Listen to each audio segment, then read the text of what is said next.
Welcome to Far East Wargaming, bringing you another Heresy Thursday. This week we are talking about the Imperial Fists in the second part of our army review. And once again this week I have Jason joining me. Hello everyone. So in the first part of the army review, we looked over the Imperial Fists special rules and their war gear. And since we didn't want to drag on too long, we split it into two parts. And this week, we're going to be looking at their characters and units. And I think the easiest place to start with all of these legions is with their Primarch. And in this case, we have Dorn. Yeah, much like we saw in part one of this review, the Imperial Fists are certainly spoiled for choice when it comes to the availability of the various characters and those options that they have to them. But yes, the man himself, Dorn. At first glance, he's definitely going to be on the higher side on the Primarch power list. He's movement 8, weapon skill 8, ballistic skill 6, strength 6, toughness 6, 7 wounds, initiative 6, 6 attacks. He's got his auric armor, Storm's Teeth is his weapon, the Voice of Terra is his bolt weapon, frag grenades, which is always welcome.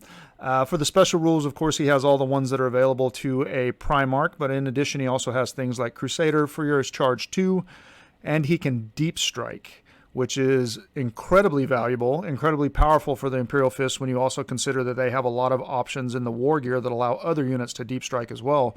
So now all of a sudden a fully teleporting list led by the man himself is extremely viable. And I think he also has an incredible warlord trait as well. Yes, he has the Sire of the Imperial Fists.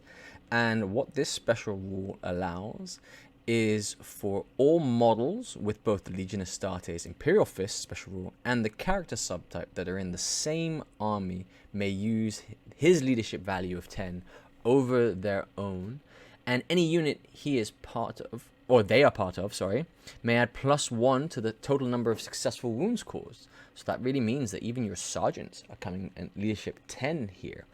Furthermore, he has the ability to select in which phase he wishes his army to have their extra reaction. Now, this has to be done before the game starts, so unlike some of the characters who can choose it dependent on the turn they're on, here it's at the beginning, and that flexibility really helps you cater to the opponent's specialties. Absolutely. As everyone knows, the shooting phase reaction is obviously a very strong one, and the fists shoot very, very well, so that's going to be very useful. But depending on which army you're up against, you can tailor this for movement phase reactions or for additional assault reactions. It really does open up a lot of flexibility in terms of your game plan.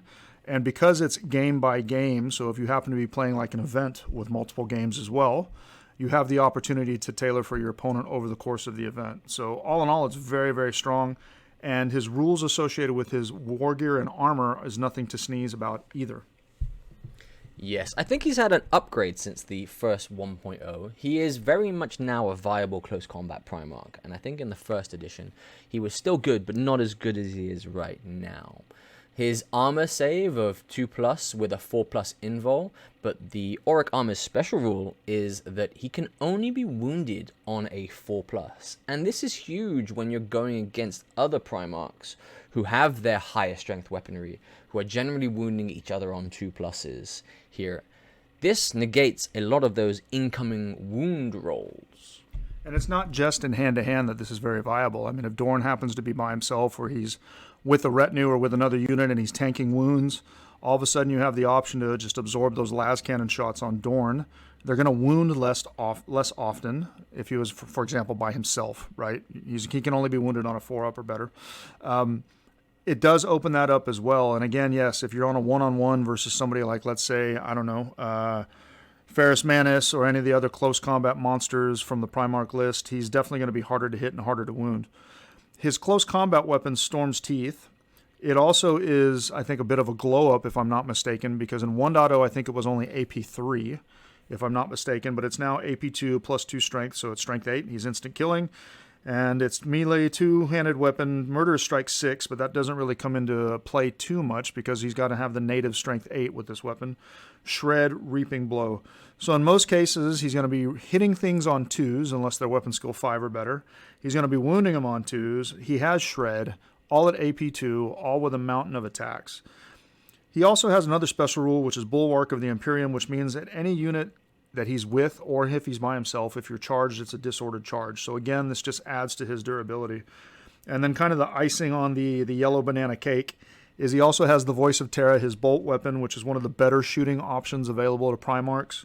It's basically a high-powered bolter, strength 5, AP 3 with a 24-inch range, but it's assault 3 and it's rending 5 up. So as if it wasn't deadly enough, you also have the opportunity to get through AP 2 as well. So all in all, it's a really, really nice package, both offensively and defensively for Rogal Dorn. Yes, Rogal Dorn is, well, being the Imperial Fist Primarch and the current poster boys of the Horus Heresy. He does fulfill the role you'd expect, and I think one of the things you've got to bear in mind is, even though the Imperial Fists have the ability to select war gear for Deep Strike, his comes inherent with himself, so he can be put with any unit you like to Deep Strike. Now, most of the time, you'll be putting with one of the elites, most likely Huskarls, or some of the Templar Brethren, but he can be put with anything that you wish to put behind the lines there. And I think a very viable, and the way you'll see him deployed most of the time, is via Deep Strike, as opposed to putting him in something like a Spartan. Yeah, if he's with Huskarls, obviously that's just a nasty, nasty Death Star. But I mean, even your Phalanx Warders makes a good option for him to tag along with, because it can be quite a big unit, 15 people. It can have melta-guns, it can have plasma guns. It's got the inherent invulnerability for the shields. That's also another really good option for him to associate himself with. Another play is actually your suicide Melta squads are no longer really suicide.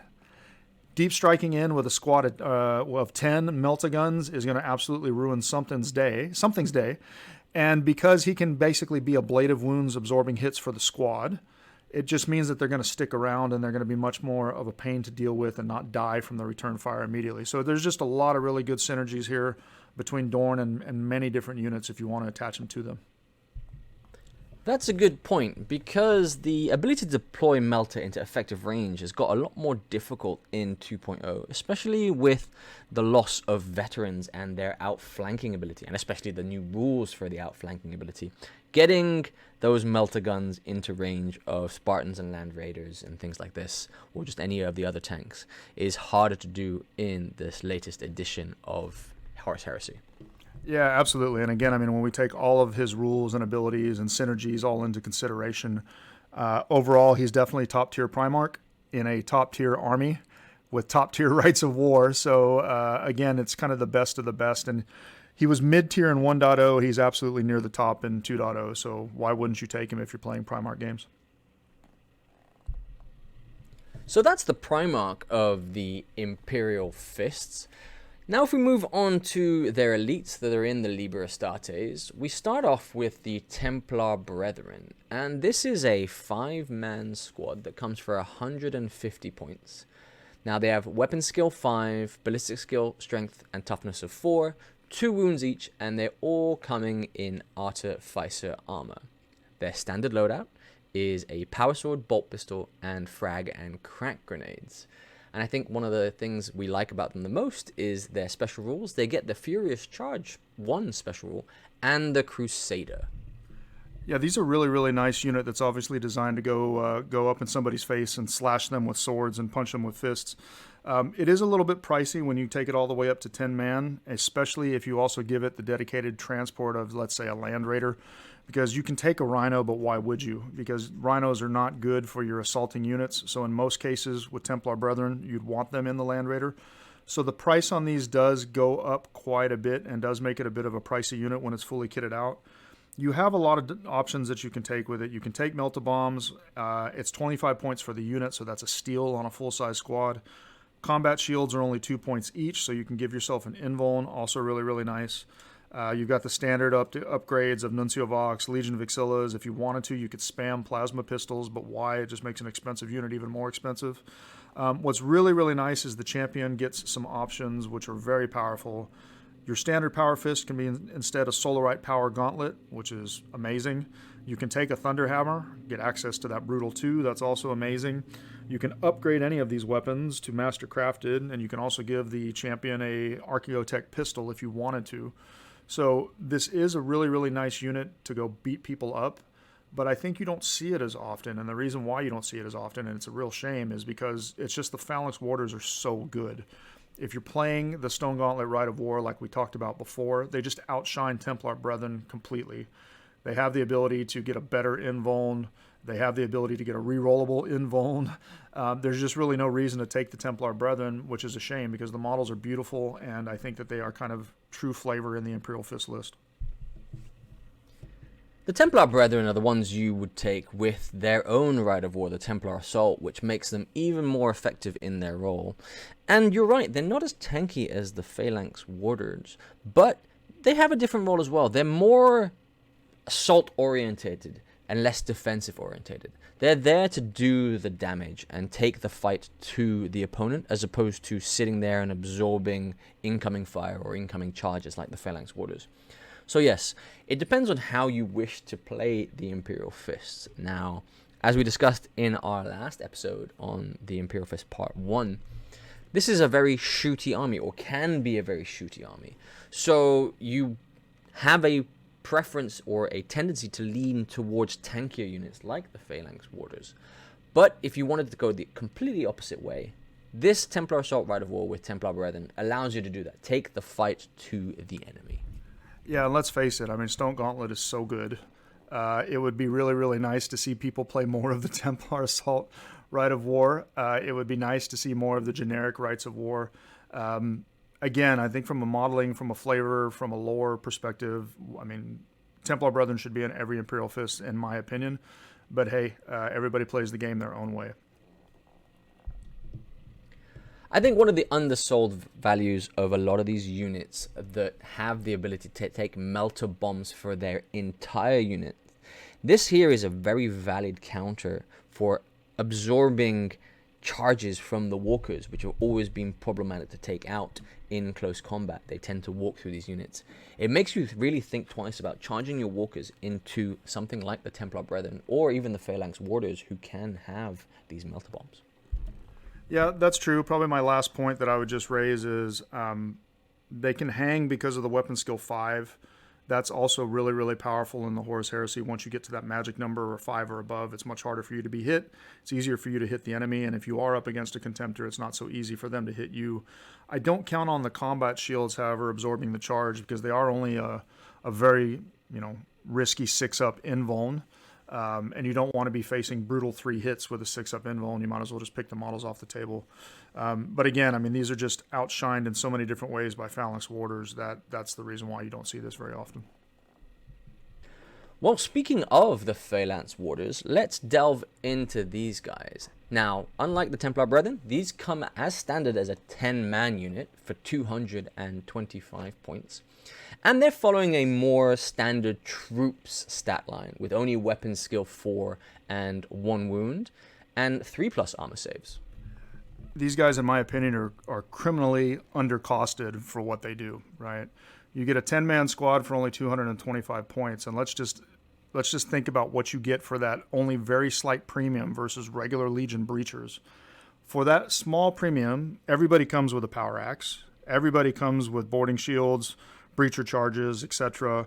You get special rules that really push these over the top, and for some reason GW thinks these special rules are only worth a very small premium. You get lockstep, which means that if you have 3 models in combat, or you basically get +1 weapon skill, so it makes them easier to hit the opponent, harder to be hit themselves when you are successfully charged. You get shield wall, which means this unit with boarding shields, if you're in base contact with at least 2 other models, you're not falling back, you're not pinned, you get to add +1 to your invuln. So now all of a sudden, all of your basic guys have a Cataphracti grade 4-up, because, hey, why wouldn't you take advantage of this and put them together? Independent characters that join it, they also benefit from this as well. So, I mean, this is just, I don't know the logic behind what it essentially is around a 25-point premium versus regular breachers, that you get access to all of this, right? You get transport options. You can take rhinos now. I don't think you could take rhinos in 1.0 if I'm not mistaken. I don't think they could go into a rhino, but they can now. You can take a assault drill. You can take a land raider again. So great dedicated transport options for the unit. You get access to melta-guns, to plasma guns, to flamers. You get access on the sergeant to a thunderhammer, a solarite power gauntlet, artificer armor, The entire squad can take melt-a-bombs, which is at 50 points pricey when you've only got 10. But if you had a squad of 20 of these, that's a bargain to give every single guy a melt-a-bomb. And then again, when you come back to the Stone Gauntlet Rite of War, which turns them into troops, gives them the line subtype and the Heart of Legion special rule, I don't get it, to be quite honest with you. I mean, I get it. They're the poster boys. They got to be good, blah, blah, blah, blah, blah, blah, blah. But from a points perspective, everything they can do with or without the Stone Gauntlet Rite of War is why you always see a massive blob of at least one of these in most Imperial Fist lists. Sometimes you might see 2 or 3 if you're unlucky. They're just so good. And I think they need a revision to perhaps look at the points, maybe bump them up a little bit more, or maybe change the way the rules interact in the Stone Gauntlet Rite of War. Because let's face it, rerollable 4-ups are nice. They're better than the native 3-up armor, right? And if GW hasn't learned anything from 1.0, it's giving good units rerollable invulns is not a good idea. It just makes them so tanky. We already talked about Dorn and how he can synergize with these guys, absorbing even more wounds. It's such a nice unit. I don't blame people for taking a lot of them, and it is very Imperial Fists fluffy, but it can be quite oppressive when it's taken to its extreme.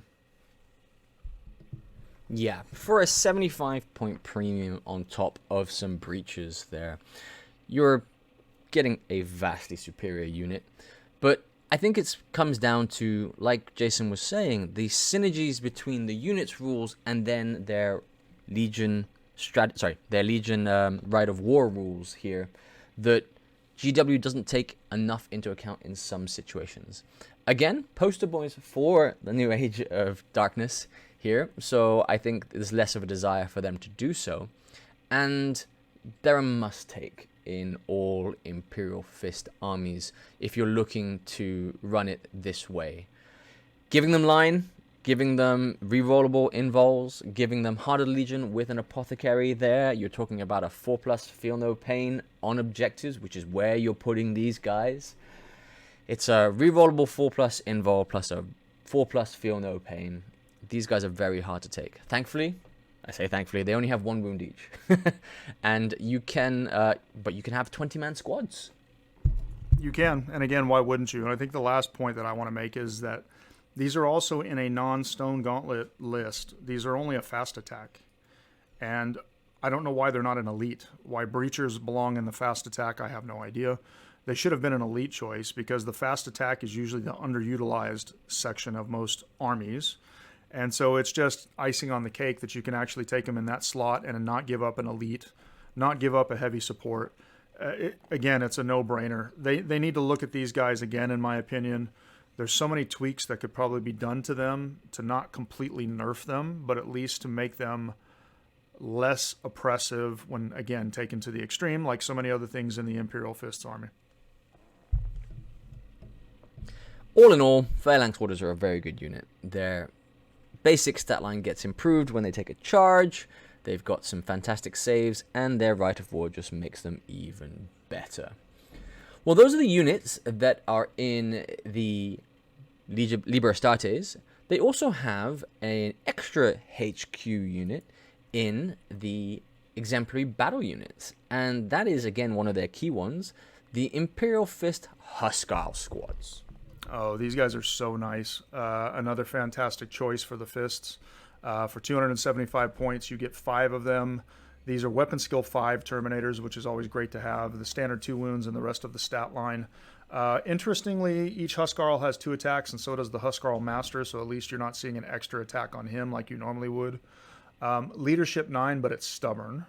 They all come stocked with power weapons, Vigil Pattern Storm Shields, Cataphracti armor. Of course, they're heavy.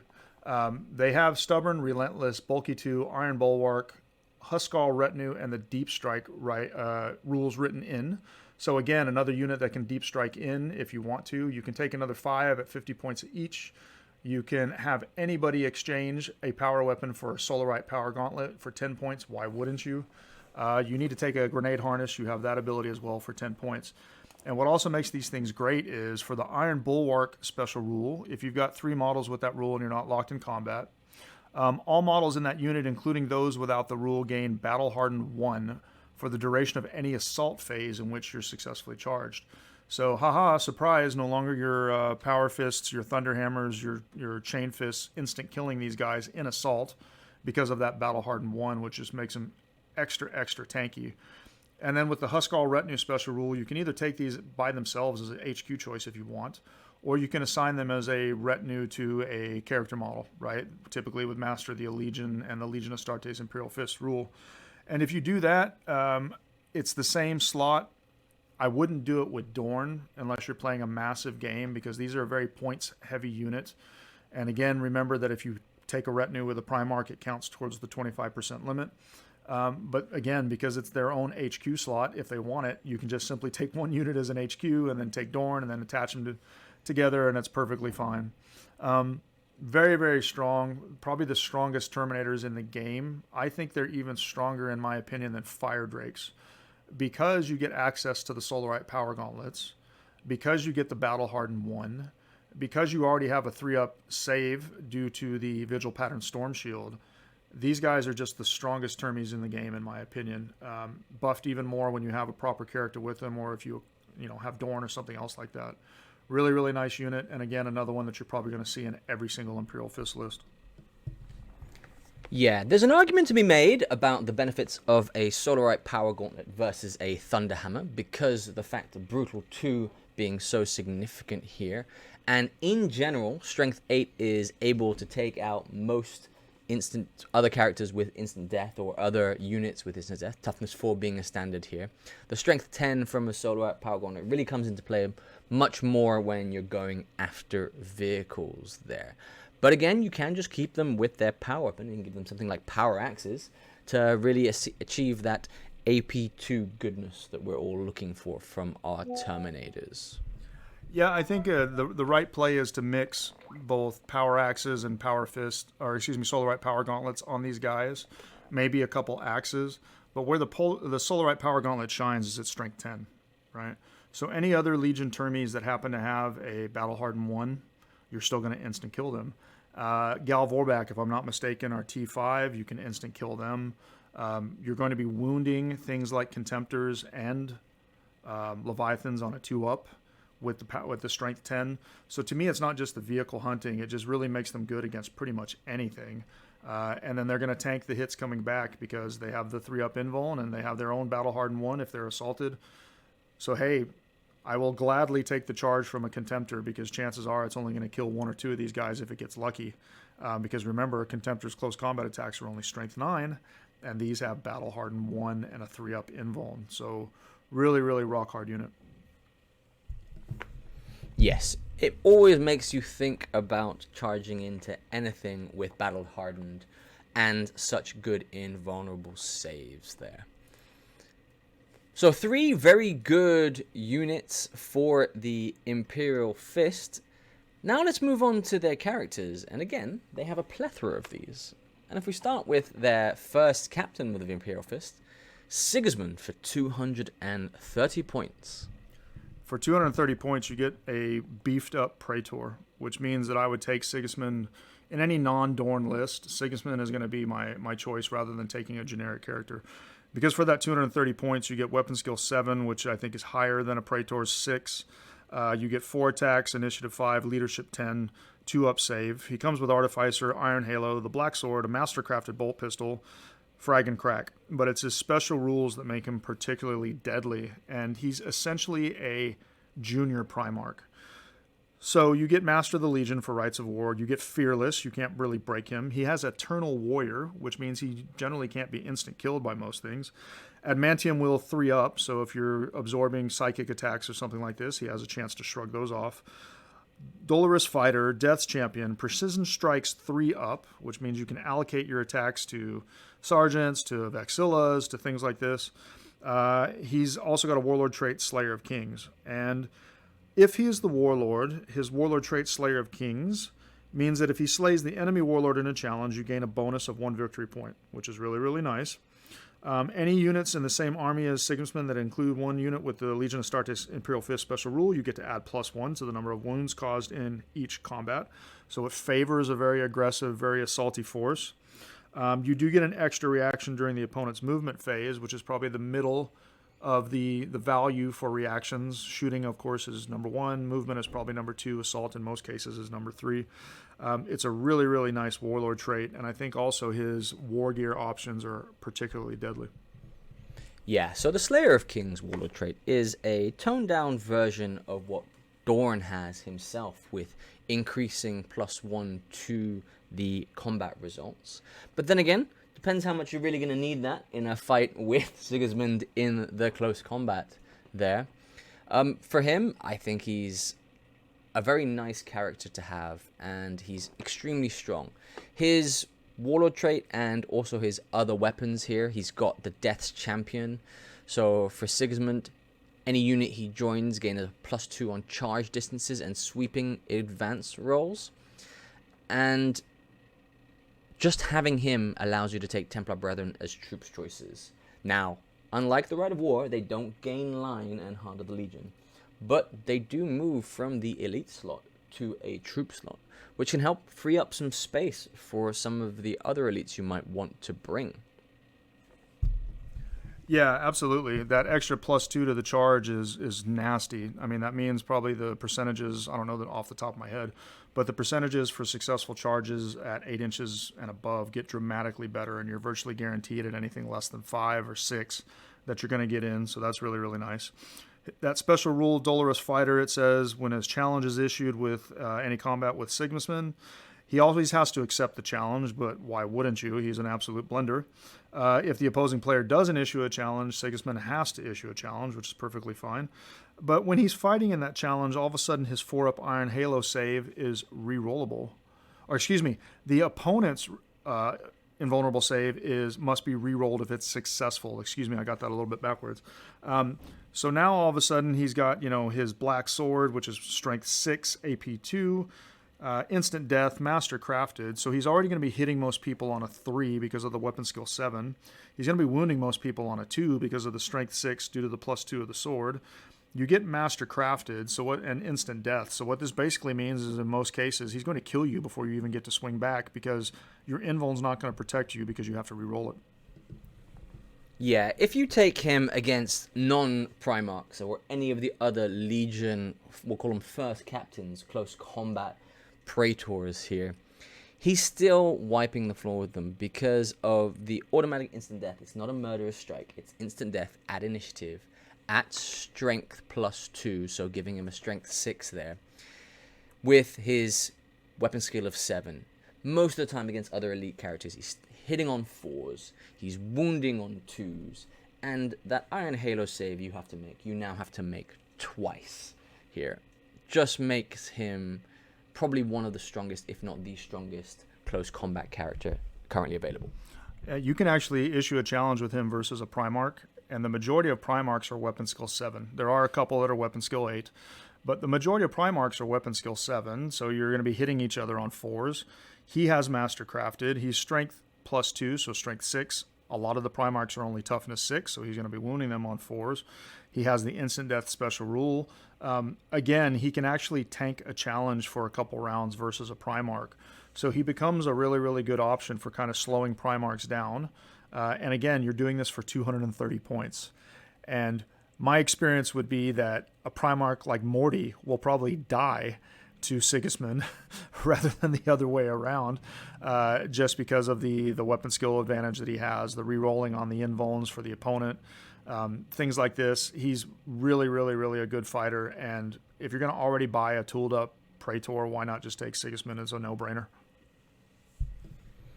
Yeah, very good character to have. Also followed by his compatriot, Alexis Pollux, who's 185 points. And I think this is the guy you stick with your Phalanx Warriors, because he comes with weapon skill 6, more closely aligned to a normal Praetor stat line. Strength 5, though, as base. 3 wounds, comes with Artificer Armor, Iron Halos, automatically a Solarite Power Gauntlet, the Vigil Storm Shield, which we've just been talking about, a Combi Melter, Frag, and Crack Grenades. And then his special rules are, other than the independent character and Master of the Legion, he's got Void Commander, Inbuilt Deep Strike, Hammer Blow, his Warlord trait, Master Tactician, but he's also loyalist only. Yeah, indeed. He's also, again, similar to a Praetor stat line. He does have Strength 5, which is not very common in the Heresy, so that's pretty powerful. His Warlord trait, Master Tactician, what it basically says is, after you've deployed all models but before you roll to seize the initiative are made, the controlling player of Alexis Pollux may redeploy a friendly unit within the limitations of the mission being played. So, for example, a unit that was in reserves can go onto the table. A unit that was on the table can go into reserves. You can't do this little trickery with things like units assigned to a deep strike assault, a drop pod assault. So no shenanigans with those units. It's really, really nice. It allows you to basically mess with somebody, deploying a unit all of a sudden that was, at risk. You can just pull it off the table and be perfectly okay with it. You do get an additional reaction. Unfortunately, it's during the assault phase. I say unfortunately, but boohoo, Imperial Fist players. The assault phase is usually the least useful one. His special rule about Void Commander is an interesting one as well, because basically you can choose to pass or fail a pinning check. I'm sure that there's situations where you would choose to fail. I can't think of them, but in most cases it means that the unit that he's with cannot be pinned. It also says that any models in a unit that he joins in reserves also gain Deep Strike. So yet again, we have another Deep Strike option for the Imperial Fist where you can just spam this. And then he does have a Solarite Power Gauntlet, which is already going to be Strength 10, and he does already have a Vigil Pattern Storm Shield, which is a 3-up invuln. But if he wants, he can trade all of his attacks for that single Hammer Blow attack. Now, this is also Strength 10 and also AP 1, so you might be asking yourself, well, why would I do this instead of the Solarite Power Gauntlet? Well, you would do this against things like vehicles, because it grants that attack Armor Bane in melee. It grants it Flesh Bane, so if you needed to wound something on a 2-up, you could all of a sudden do it on a 2-up. It has Exoshock 6+, which I wouldn't count on with only one attack. But what this does mean is that Alexis Pollux can one-shot a Spartan in hand-to-hand, because all he needs to roll is a 5 or better on 2 dice on that one attack. You're hitting on a 2. That one attack has a very good chance of being a penetrating hit, and that penetrating hit has a very good chance, a 33% chance of actually being an explodes result due to the AP1. So that's when you would use this particular attack against things like vehicles, but even if you don't need to do that, you've still got all your Solarite Power Gauntlet attacks in regular combat.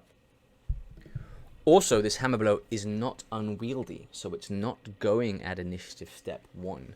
So you're sacrificing the vast majority of your attacks to go at initiative on one attack here, which using the Fleshbane rule, so you're hitting very easily there.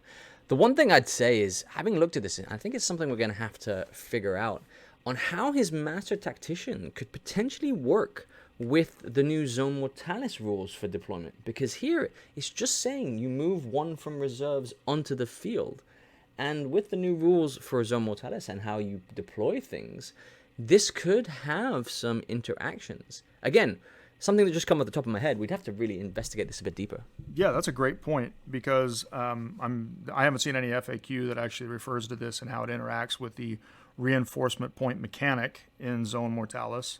Until they FAQ it, rule is written, it looks like you can freely get an extra unit on the table that you normally wouldn't be able to. We'll have to dig into that a little bit. Maybe it will be subject to an FAQ later, but that to me seems very powerful in ZM games, if that's the case. Now, this is where most legions stop, and they only have 2 special characters in the book.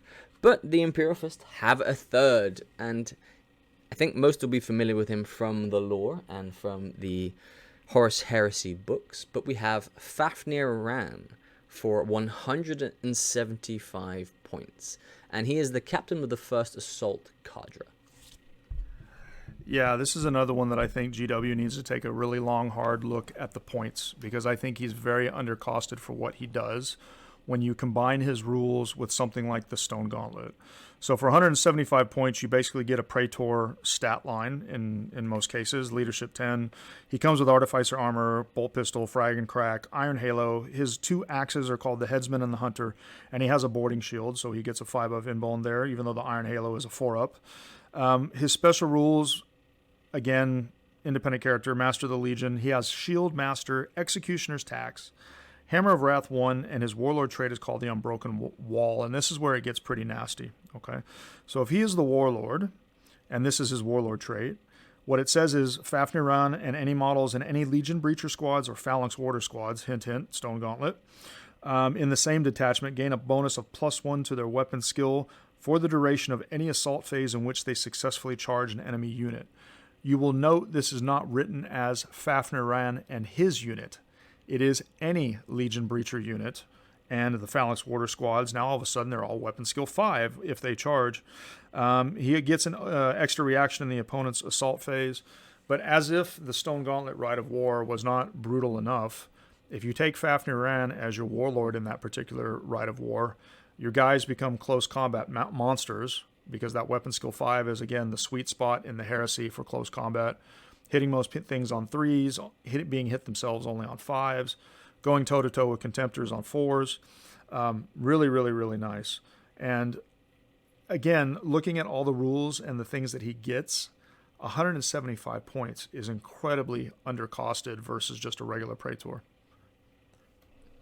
Yep, so the Unbroken Wall really makes it so that regardless if they charge or are charged now, Phalanx Warders are hitting on that first combat at weapon skill 5, which really is a make or break things for most combats here. Just hitting on 3+ and getting hit on 5+ against normal units makes them vastly better.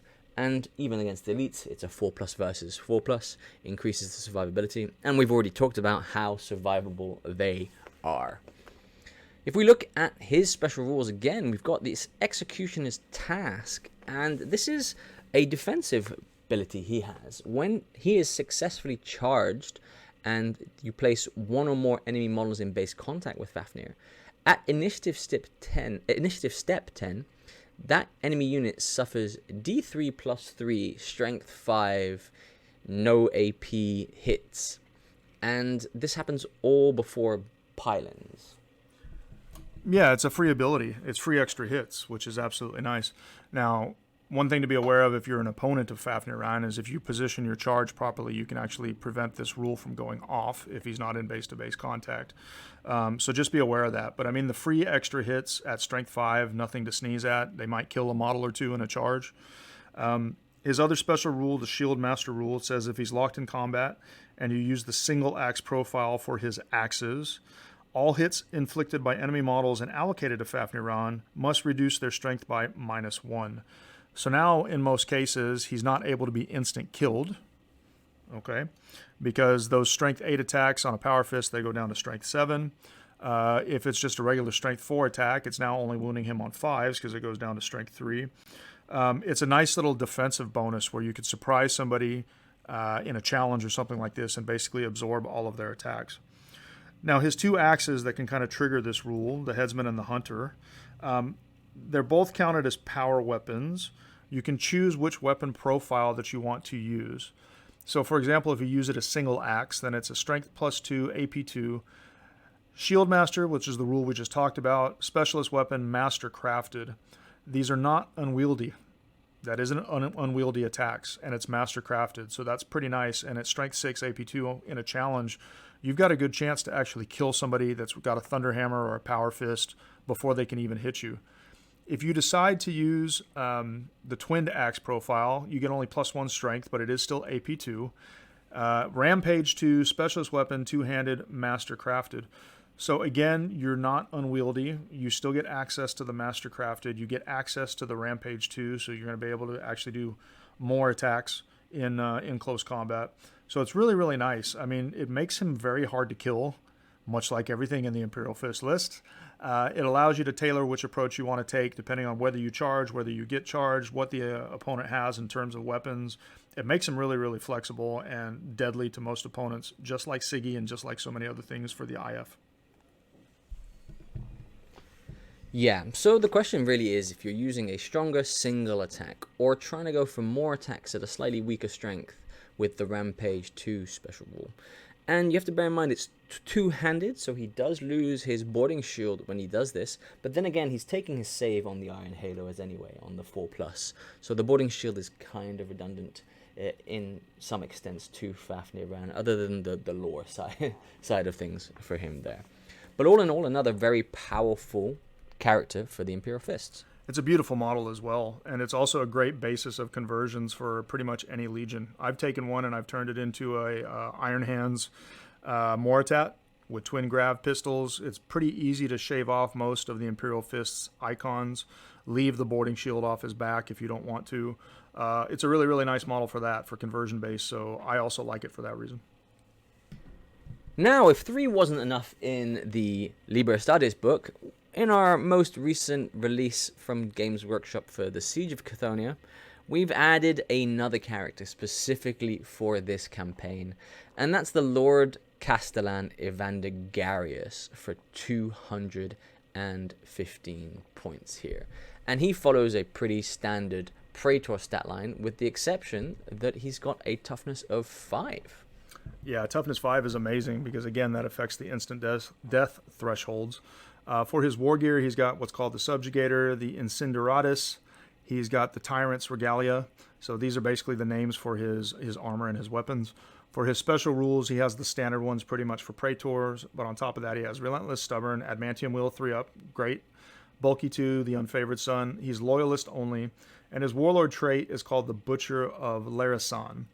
Now, this one, I think, is not that great because it's situational. Because the way that it reads is, it says, at the start of any player turn, if the opposing player has scored more victory points than Lord Castellan Evander Garius controlling player, then he and all models in the unit he has joined gain the Rage 2. So that's pretty nice, right? Rage 2 is great. But again, because this only triggers when you're losing, it basically means that his Warlord trait is only going to be useful part of the time. If you're playing, honestly, Imperial Fists and you're losing, I'm sorry. I think that you might be building or playing your list wrong. So again, I think that makes this Warlord trait much, much less useful. In addition, whenever an opposing player scores victory points by causing a unit from the same detachment as the Lord Castellan to be entirely removed as casualties, the controlling player may choose to roll a d6. If the final result of that roll is a 6, then the number of victory points scored is reduced by 1. So basically, you have a chance of reducing somebody's ability to join victory points, or to gain victory points, excuse me. But again, this is very, very situational, and it requires a roll of 6. It does get a +1 bonus if the other player has more victory points. Again, I mean, and it's also another assault phase reaction, which is the least useful. I think out of all the characters, their Warlord traits, even the generic Warlord traits, are way better than this. But he is a fluffy, cool model, and if you're playing the Cthonia book, then obviously it's going to be nice to have him on the table.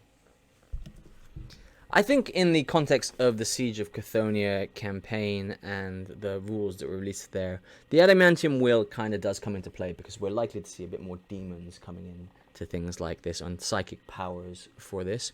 But also, I think the whole purpose of his Warlord trait is to try on the off chance and help negate things like First Strike and the rules they've implemented for the latest missions here. Even though we've had a FAQ, which is getting rid of that 2 points in the first turn of the game if you kill a elite unit. Yeah, that's true. It's a very good point. If the Imperial Fist player doesn't get the first turn and the opponent scores quickly, then all of a sudden you've got a free bonus. So yeah, that's a very fair point. But again, it's a very situational Warlord trait, and those are usually the weaker ones. Now, where he shines is he's got a lot of really good war gear. Yeah, so if we look at the things he's carrying with him, the Subjugator, so this here counts as a power weapon, and it's Strength 8 AP 1. Melee Unwieldy, Brutal 2 with Reaping Blow. So here we're looking at, why would you take this over a Solarite Power Gauntlet, which you can get for most of the characters in the Imperial Fist. The Brutal 2 is nice, because we've seen how Brutal can really affect the game on taking these number of saves. But just in general, I think of all the characters we've seen for the Imperial Fist, this is one of the weaker weapons profiles. He also has a quite nice assault weapon here, the Incineratus, which is a 15-inch range, Strength 5, AP 5, Assault 5 Deflagrate with Radphage. So it's a stronger Volkite. Yeah, it's a stronger Volkite, so more shots. The Radphage is nice because that reduces toughness of a wounded model that's not outright killed. It reduces the toughness by 1, so that's pretty nice.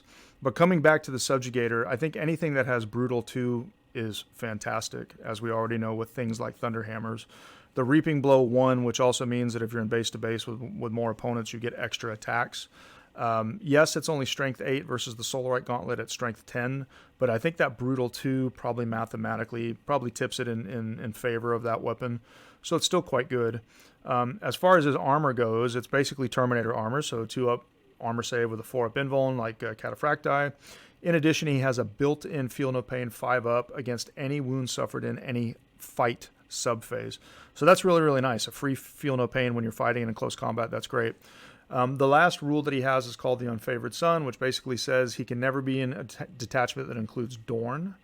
However, if Garius is part of a combat that includes Rogel Dorn as a friendly model, then Lord Castellan Evander Garius gains the Fearless and it will not die special rules for the remainder of the battle. This one is really clunky the way that it's written, right? It says he can't be in the same detachment as Rogel Dorn, but he could be in a combat involving Rogel Dorn. So I guess if you have 2 Imperial Fist players that are playing a 2v2, or you're doing allies shenanigans where you're agreeing that you can use multiple 4-sword charts, you could still trigger this. But yeah, I mean, it's just a kind of a weird situational rule. I think it is for when you are using Imperial Fists as a small allied detachment here. You can have Rogel Dorn in the main detachment, and the allies are Evander Garius' units coming in to help. And I think it's also following a bit of the lore, or the lore that they've written, where he was the exiled son sent away. So if he is in front of Rogel Dorn, he is trying ever harder to impress his father there and gain some redemption. All in all, I think he's one of the weaker ones for the Imperial Fist, but still a very strong character in the grand scheme of things in the Horus Heresy.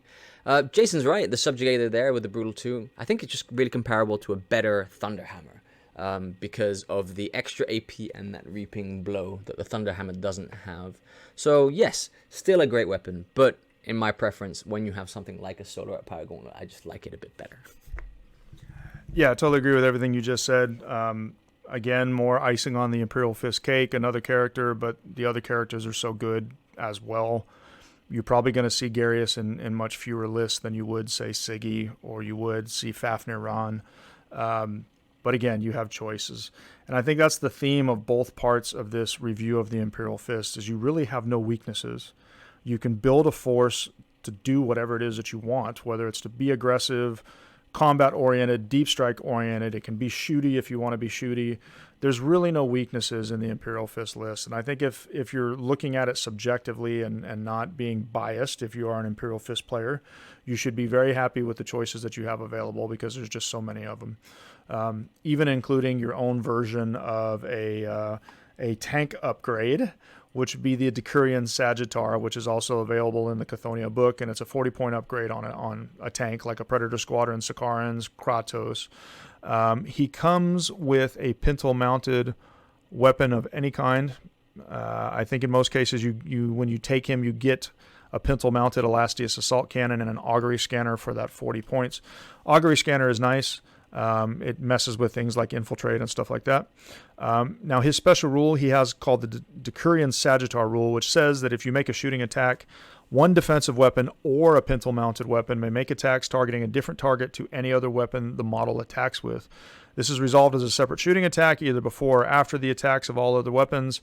Cannot be used to target a unit forced to disembark due to the attacks made by the model's other weapons. So basically what that says is if your tank's main gun blows up a transport, you can't use this reaction to or use this special rule to actually shoot at the guys that got out. But you can shoot at a different target. You can choose to give it the Skyfire or the Precision Shots 5-up special rule at the controlling player's choice. So this is kind of nice. Essentially, you can snipe somebody with your assault cannon, get rid of a squad sergeant, get rid of an augury scanner. Again, the Elastius assault cannon is only 24-inch range, so that probably has an effect on what types of units you would put him on, because if you've got, say, your Sicarans designed to sit back and shoot, or your Predators designed to sit further back and shoot, then this upgrade is kind of wasted. But if you're planning on getting into closer range, then you might as well go ahead and take it, because it's just some extra bonuses and the possibility of sniping out a good target. Yeah, for 40 points of the Decurions you can select, he's definitely something you have to think about. I think it's really the Precision Shot 5+ that comes into play more, and that's more appealing here than the Skyfire. Though Skyfire is hard to get, it does come as standard on missile launcher squads nowadays because of their inbuilt flak. So if you're looking at flyers, which we see rarely at Far East Wargaming, played on our tables, I'd be looking at this entire model purely for the precision shots.